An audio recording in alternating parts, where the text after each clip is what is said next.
we don't want the creativity to go away. We don't want the people who make a living as social influencers to go away. It just, at the end of the day, ought to be not have that data or that the ability to manipulate news. I mean, TikTok is used as a news source by huge numbers of young people.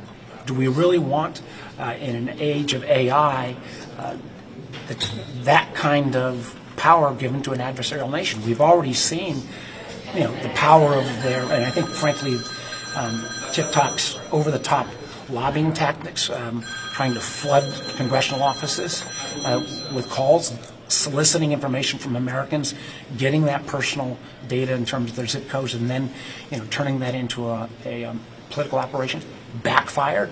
But it sure as heck makes the case of how this site could be used, in the midst of an election. I don't care if you're Democrat or Republican. We got plenty of differences in America that we're going to litigate. It just shouldn't. That kind of debate in our country shouldn't be driven, at the end of the day, by an algorithm that I believe is controlled by the Communist Party of China. It's not about First Amendment rights, because what we're doing is changing ownership and removing a provision that concerns us that the Chinese Communist Party could potentially request this information. So the TikTok users should understand that they're being misinformed by the very platform that they're advocating for. This isn't about shutting down TikTok. This is about making sure that that very information that many of them are using to interact on it could be shared with the Chinese Communist Party. They should view this as a threat, rather that the threat of their information being abused by the Chinese Communist Party should be their concern.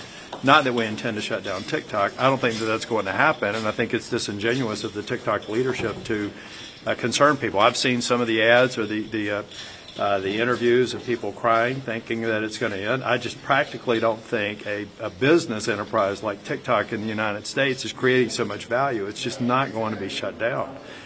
But I do agree that we should sever any sort of relationship and obligations to the Chinese Communist Party. As I said, I have my own reasons for wanting to see us be mindful. There's a reason why we don't use it as a platform here in the United States Senate, because of our concern about the Chinese